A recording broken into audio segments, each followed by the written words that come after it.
دلوقتي هنتكلم عن ازاي نشخص متلازمة اختناق الاوتار الدوارة. لو احنا هنتكلم عن تشخيصها فهو تشخيصها زي تشخيص اي مرض في جراحة العظام. اول حاجة لازم ناخد تاريخ مرضي من المريض مفصل ودقيق ونعمل له تحليل مناسب للمريض ده. وتاني ضلع في المثلث اللي احنا بنستخدمه للتشخيص هو الفحص. يبقى اول ضلع زي ما احنا قلنا هو التاريخ المرضي للمريض تحليل مفصل ودقيق. بعد كده ناخد تاني ضلع في المثلث اللي احنا بنستخدمه في التشخيص واللي انا بسميه عن نفسي المثلث الذهبي للتشخيص. الضلع التاني فيه هو الفحص الدقيق للمريض ويكون مناسب للشكوى اللي احنا خدناها من المريض او التاريخ المرضي بتاعه.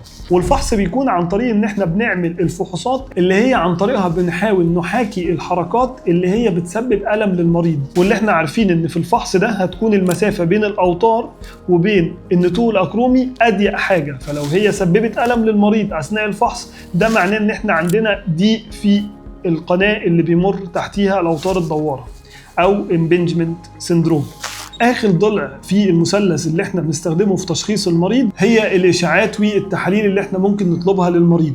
ولازم نطلب الإشاعات والتحاليل دي بعد أخذ التاريخ المرضي الدقيق وتحليله والفحص السريري الدقيق للمريض، ونطلب الإشاعات المطلوبة بالظبط، لا أشعات زيادة ولا أشعات أقل، علشان ما يحصلناش ميسليدنج أثناء التشخيص ويطلع مثلا فايندنج معين أو حاجة طلعت ظهرت في الأشعة هي ملهاش أي علاقة بشكوى المريض لكن إحنا شفناها في الأشعة فتبدأ تعمل لنا تذبذب أو تخلينا نحيد عن الطريق بتاعنا في التشخيص المناسب للمريض والشكوى بتاعته. الإشعاعات المطلوبة في متلازمة اختناق الأوتار الدوارة هي أول حاجة خالص لازم نعمل أشعة عادية على الكتف علشان نشوف المسافة اللي ما بين راس عظمة العضد والنتوء الأكرومي. عادة بتكون مسافة ما بين راس عظمة العضد والنتوء الأكرومي من 7 ل 14 مللي، ده في الطبيعي.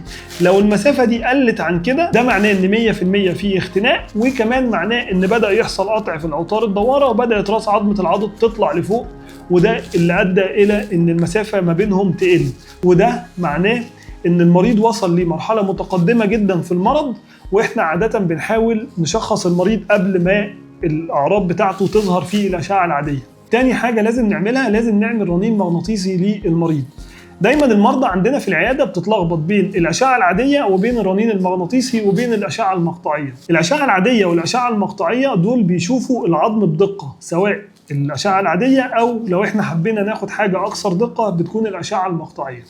أما لو احنا عايزين نشوف أي حاجة غير العظم ساعتها بنلجأ للرنين المغناطيسي. الرنين المغناطيسي بنشوف فيه الأوتار الدوارة هل هي فيها التهاب، وده بيبان طبعا بالرنين، ولو لا قدر الله في قطع حصل نتيجة الزوائد العظمية أو نتيجة الاحتكاك المتكرر للأوتار الدوارة نعرف القطع ده حالته عاملة ازاي، مكانه فين، هل هو راجع لورا ولا لأ، هل الهيد أو راس عظمة العضد لسه متغطية بالأوتار الدوارة ولا ما بقتش متغطية بالأوتار الدوارة. وده كله ليه علاقة بالحالة العامة للكتف بتاع المريض، وإحنا هنستخدم أنهي بروتوكول لعلاج المريض علشان نوصل للنتيجة المرضية لكل مريض، وطبعا دي بتبقى مختلفة من مريض للتاني. وإحنا بنعمل الأشعة العادية برضو ما ننساش إن إحنا لازم نعمل وضع معين اللي هو بيبين فيه شكل النتوء الأكرومي. لو احنا فاكرين واحنا بنتكلم على أسباب متلازمة اختناق الأوتار الدوارة قلنا إن في بعض الحالات بيكون شكل النتوء الأكرومي على شكل هوك أو كيرفد أو فلات، اللي هم الثلاث أنواع اللي احنا اتكلمنا عليهم. فبنعمل أشعة في وضع معين علشان يبين لنا شكل النتوء الأكرومي ده ونعرف هل هو هوك ولا لا، وده بيبان أفضل حاجة في وضع معين للكتف بنطلبه لو احنا شاكين في الطيب الثالث أو اللي هو النوع الثالث على شكل الخطاف أو اللي هو الهوك.